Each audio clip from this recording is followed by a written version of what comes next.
Hello friends, welcome in my YouTube channel. I am professor Umesh R K. ठीक है, आज से मैं सी प्रोग्राम की सीरीज स्टार्ट कर रहा हूँ। ठीक है, तो मैं आपको सिखाऊंगा कि प्रोग्राम कैसे क्रिएट किए जाते हैं, कोड कैसे किए जाते हैं सी लैंग्वेज में। ठीक है, अब देखिए हमारे सामने एक टास्क है, write a C program to find addition of 2 number. यानी हमें किस चीज़ का कोड करना है, 2 नंबर की एडिशन का। सामने वाला यूज़र कोई भी 2 नंबर इनपुट देगा, उसकी एडिशन आनी चाहिए। ठीक है, ये हमारे सामने टास्क है। अब देखिए कैसे सोचना है, दिमाग कैसे लगाना है और कोड कैसे क्रिएट करना है, वो मैं आपको सिखा रहा हूँ। यानी कॉपी पेस्ट करने की ज़रूरत नहीं है, आपका दिमाग से ही आप कोड बनाओगे। हमारा टास्क क्या है, एडिशन ऑफ 2 नंबर। सबसे पहले दिमाग में उसका फार्मूला आना चाहिए, यानी उसका लॉजिक हमें आना चाहिए। जिस भी टास्क पे आपको कोडिंग करना है उसका लॉजिक आपके माइंड में होना चाहिए। अगर नहीं है तो आपको क्रिएट करना पड़ेगा। अब यहाँ पे 2 नंबर की एडिशन करना है तो सीधा मैं लॉजिक बनाता हूँ इसका, C equal to A plus B. ठीक है, अब ये फार्मूले को ही लॉजिक बोलते हैं। ठीक है, अब ये फार्मूला पहले से हमें पता है इसलिए हमें याद आ गया। अगर समझो कभी ऐसा टास्क आ जाता है और आपके पास फार्मूला नहीं है तो आपको क्रिएट करना पड़ेगा। ठीक है, और वो प्रैक्टिस आपकी हो जाएगी। जैसे जैसे आप एक एक प्रोग्राम मेरा फॉलो करोगे, प्रैक्टिस करते जाओगे तो उतनी क्रिएटिविटी आपके दिमाग में आ जाएगी और आगे चल के आप न्यू टास्क पर कोडिंग करने लगोगे। ठीक है, अब देखिए फार्मूला बन गया। अब सोचना कैसे है और 2 नंबर के एडिशन का प्रोग्राम बनेगा कैसा। आप कोई भी अल्फ़ाबेट ले सकते हैं, मैंने ए बी और सी का यूज़ किया है। अब देखिए इसमें सामने वाला यूज़र 2 नंबर जो इनपुट करेगा वो कैसे करेगा। सपोज किसी ने 2 और 4 ये नंबर इनपुट किया तो 2 वैल्यू ए की है और 4 वैल्यू बी की है। इसका रिजल्ट क्या आएगा, 6। और 6 वैल्यू किसकी है, सी की। यानी ए और बी की वैल्यू सामने वाला इनपुट दे रहा है और रिजल्ट हमें कौन दे रहा है, सी। आया ख्याल में, ये हमारा लॉजिक है। अब इसी लॉजिक को पकड़ के हम सामने वाला हमारा कोड करने वाले हैं। ठीक है, तो आप इस फार्मूले को भूलिए मत। मैं क्या करता हूँ, इस फार्मूले को अभी यहाँ पर लिख देता हूँ ताकि हमारे सामने फार्मूला रहे और इसी फार्मूले का बेसिस पे हमें पूरा कोड करना है। यानी एक बार आपको लॉजिक समझ में आ गया उस टास्क का तो आप कोड ऑटोमेटिक क्रिएट होता है। ठीक है, लॉजिक हमें मिल चुका है, C equal to A plus B. अब देखिए कोड कैसे क्रिएट होता है। पहले लिखिए हैश, फिर लिखिए इंक्लूड, INCLUD इंक्लूड। ठीक है, अब हैश इंक्लूड क्या है, हैश इंक्लूड को कहते हैं डायरेक्टरी और प्री प्रोसेसर डायरेक्टरी। डायरेक्टरी कहिए या फिर प्री प्रोसेसर डायरेक्टरी कहिए। और ये क्यों होता है कोडिंग में, क्योंकि directory it is a collection of file. Directory के अंदर फाइल होती है। अब इसके अंदर कौन सी फाइल है, जैसे देखिए मैंने डायरेक्टरी ओपन किया तो इसमें मैं फाइल का नेम लिख रहा हूँ stdio.h और फाइल को मैंने क्या किया, क्लोज किया। अब std यानी स्टैंडर्ड, आई यानी इनपुट, ओ यानी output dot H, standard input output dot H. ठीक है, ये फाइल है, इसे हेडर फाइल भी कहते हैं, इसे लाइब्रेरी भी कहते हैं। और फाइल का मतलब क्या हुआ, फाइल में कुछ तो भी इंफॉर्मेशन होती है। अब इस फाइल में यानी stdio.h में कौन सी इंफॉर्मेशन है वो मैं आपको आगे बताऊंगा। तो पहले इतना समझिए, हैश इंक्लूड यानी डायरेक्टरी जिसमें फाइल रखी जाती है। और हैश इंक्लूड में हमने कौन सी फाइल रखी है, हमने रखी stdio.h फाइल रखी है। और stdio.h में कौन सी इंफॉर्मेशन है तो मैं अभी आगे बताऊंगा। आगे चलते हैं दूसरे कोड में, दूसरे लाइन पे लिखिए वाइड मेन। ठीक है, वाइड मेन लिखिए, राउंड ब्रैकेट, उसके बाद में करली ब्रैकेट ओपन कीजिए। ठीक है, अब देखिए इन 2 करली ब्रैकेट के बीच में ही हमारा कोड आने वाला है। यानी यहाँ पर हम कोड करेंगे, ये जो बीच में का लाइन है ना करली ब्रैकेट, इस बीच में के लाइन में यानी ये करली ब्रैकेट का बीच का जो एरिया है पूरा, यहाँ पर हमारा कोड आने वाला है एडिशन ऑफ 2 नंबर का। आया समझ में। यानी हैश इंक्लूड stdio.h और वाइड मेन ये हर प्रोग्राम में कंपलसरी रहेगा। उसमें हैश इंक्लूड डायरेक्टरी है, stdio.h फाइल है। वाइड मेन क्या है मैं बताता हूँ। मेन एक फंक्शन है, जिस भी नाम के सामने आपको राउंड ब्रैकेट दिखता है वो फंक्शन होता है और हर फंक्शन का एक स्पेसिफिक काम होता है प्रोग्राम में। अगर मेन ये फंक्शन है तो फिर मेन फंक्शन का क्या काम है, तो main it is the entry point of the program. इस प्रोग्राम का एग्जीक्यूशन मेन से स्टार्ट होगा, यानी इस प्रोग्राम का इंटरनल चेकिंग मेन से स्टार्ट होगा। Main is the entry point. आया ख्याल में मेन का क्या रोल है। ठीक है, अब देखिए ये 2 लाइन कंपलसरी है हर प्रोग्राम में। अब एक्चुअल कोड हमारा स्टार्ट हो रहा है यहाँ से। ठीक है, तो चलिए पहली लाइन में आपको यहाँ पर लिख देता हूँ INT। उसके बाद में हमारे फॉर्मूले में देखिए 3 वेरिएबल है, A B और C। INT स्पेस पहला वेरिएबल, कॉमा दूसरा वेरिएबल, कॉमा तीसरा वेरिएबल और लास्ट में सेमीकोलन। देखिए हमारे फॉर्मूले में, हमारे लॉजिक में जितने भी वेरिएबल है वो हमें INT के सामने लिखने हैं, कॉमा देकर लिखने हैं, लास्ट में सेमीकोलन आएगा। INT का मीनिंग आपको मैं बताता हूँ। INT means integer. ये एक डाटा टाइप है। क्या है? डाटा टाइप है। इसका मतलब क्या होता है? अगर आप आईएनटी के साथ में वेरिएबल डिक्लेयर कर रहे हो तो ये तीनों भी इंटीजर टाइप के वेरिएबल हो गए। ये तीनों भी क्या हुए? इंटीजर टाइप के वेरिएबल हो गए। अब इसका मीनिंग क्या है? अगर आप आईएनटी के साथ में वेरिएबल लेते हो और उसका कैलकुलेशन आगे करते हो, जैसा ए की वैल्यू सामने वाले ने 2 इनपुट किया, बी की वैल्यू सामने वाले ने 4 इनपुट किया, तो आंसर आएगा 6। आंसर क्या आया? 6 आया। 6 it is a integer number. हमने आईएनटी टाइप ली इसलिए वहाँ पर 6 आउटपुट आया। ठीक है। अगर मैं आईएनटी नहीं लेता और उसके अलावा दूसरी डाटा टाइप लेता, फ्लोट, फ्लोट भी एक डाटा टाइप होती है, अगर मैं यहाँ पर फ्लोट लेता तो इसका आंसर आता 6.000000, यानी फ्लोट अगर मैं लेता हूँ तो आंसर विथ डेसिमल पॉइंट आ रहा है। और अगर मैं इंटीजर लेता हूँ, अगर मैं यहाँ पर इंटीजर लिया मैंने, तो आंसर कैसा आया था? तो आंसर आया था 6। यानी इंटीजर के साथ में जो आंसर आता है वो विदाउट डेसिमल पॉइंट आता है, और अगर फ्लोट वहाँ पर लिया तो आंसर विथ डेसिमल पॉइंट आएगा। अब आपको आंसर कैसा चाहिए प्रोग्राम में, उसके हिसाब से आपको डाटा टाइप सिलेक्ट करना है। आइदर आईएनटी करो या फिर फ्लोट करो। मुझे यहाँ पर आंसर विदाउट डेसिमल पॉइंट चाहिए, इसलिए मैंने यहाँ पर आईएनटी लिया है। समझ में आ गया पहली लाइन? हमारे लॉजिक में जितने भी वेरिएबल हो गए सब आपको यहाँ पर लिखना है, कॉमा से सेपरेट करना है, लास्ट में सेमीकोलन। और इस लाइन को कहते हैं वेरिएबल डिक्लेरेशन लाइन। क्या कहते हैं? Variable declaration line. Second line में आ जाएगा प्रिंटफ, PRINTF। स्पेलिंग गलत नहीं होनी चाहिए वरना कोडिंग में एरर आएगा। अब प्रिंटफ में मैं लिख रहा हूँ, देखिए, एंटर एनी 2 नंबर्स। अब देखिए लास्ट में सेमीकोलन। अब देखिए प्रिंटफ एक आउटपुट फंक्शन होता है और उसमें लिखा हुआ मैसेज हमें आउटपुट स्क्रीन पर जाते ही दिखेगा। जैसा देखिए अभी मैं आउटपुट स्क्रीन पर जा रहा हूँ, यहाँ पर कुछ नहीं है।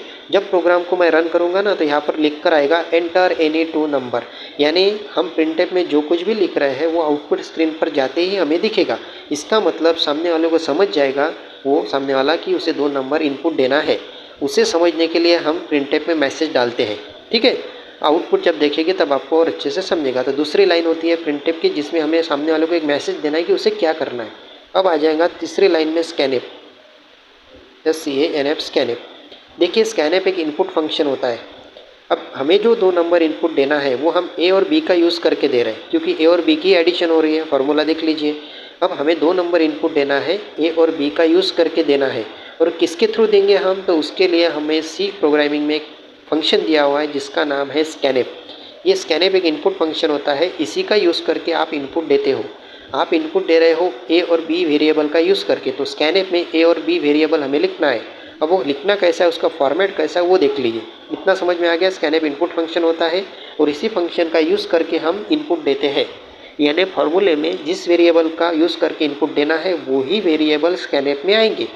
यानी ए और बी ही स्कैनफ में आएगा, सी नहीं आएगा, क्योंकि सी में तो रिजल्ट जा रहा है। हम इनपुट किसका यूज़ करके दे रहे हैं? ए और बी का। तो फॉर्मेट देख लीजिए स्कैनफ में ए और बी कैसे आएंगे। यहाँ पे आपको लिखना है 2 बार %d। ठीक है, डबल कोट कंप्लीट। उसके बाद में आपको कॉमा देना है, फिर @A, @B।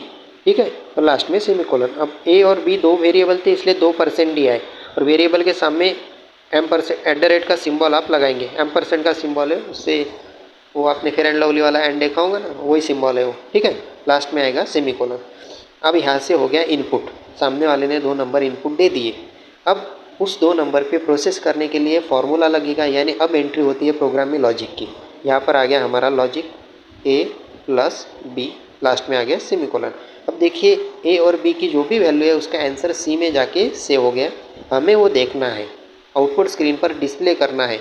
तो फिर से हमें यहाँ पर प्रिंटफ फंक्शन लेना पड़ेगा, क्योंकि प्रिंटफ आउटपुट फंक्शन है जिसका काम ही है वैल्यू को प्रिंट करना या फिर मैसेज प्रिंट करना। पहले वाला जो प्रिंटफ है इसमें देखिए हमने मैसेज प्रिंट किया। सेकंड वाला जो प्रिंटफ है इसमें हमें वैल्यू प्रिंट करना है। सी में जो आंसर स्टोर हुआ ना वो हमें प्रिंट करवाना है। तो उसे प्रिंट करवाने का फॉर्मेट थोड़ा चेंज होगा। देखिए कैसा लिखना, सम ऑफ 2 नंबर इज, ये स्टेटमेंट आप कोई भी डाल सकते हो। Addition of 2 number is, sum of 2 number is, result is, कुछ भी डालो। यहाँ पे आएगा 1 %d। ये %d सी के लिए है। पहले 2 %d ए और बी के लिए थे, ये %d सी के लिए है। अब यहाँ पर सामने आ जाएगा कॉमा और यहाँ पे आएगा सी, यानी लास्ट में आएगा सेमीकोलन। अब क्या होगा, सी में जो आंसर स्टोर्ड है वो आंसर %d में आएगा, यानी यहाँ पर आएगा %d में। और आपको डिस्प्ले होगा, यानी आपको आंसर क्या दिखेगा, सम ऑफ टू नंबर इज, उसके सामने क्या आएगी, वैल्यू।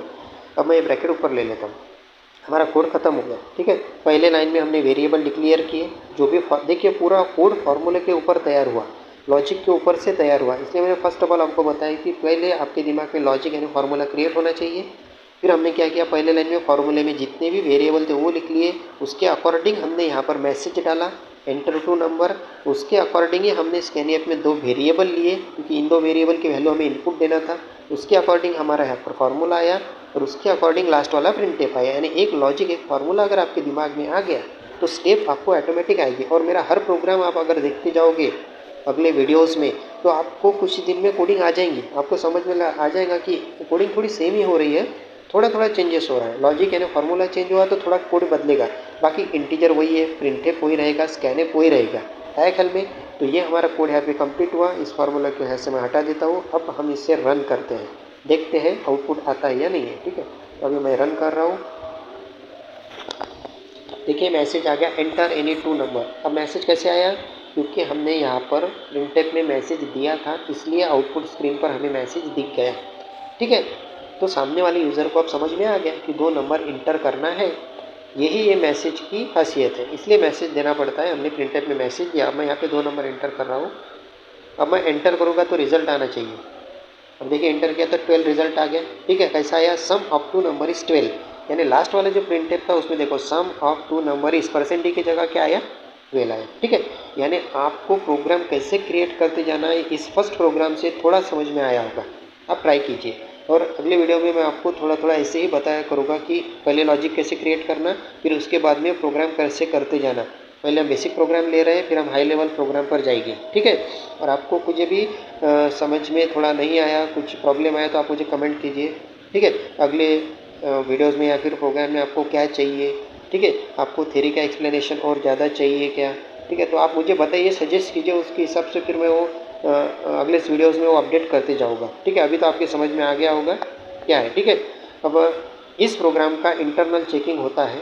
अगर आप कुछ भी मिस्टेक करते हो, जैसे कॉमा आप भूलते हो, सेमीकोलन आप भूलते हो, कहीं पे परसेंट ही नहीं लेते हो, तो एरर आएगा। जैसे मैं आपको एरर बताता हूँ, सपोज़ मैं यहाँ पर सेमीकोलन भूल गया और मैंने प्रोग्राम रन किया, तो देखिए मुझे एरर आएगा।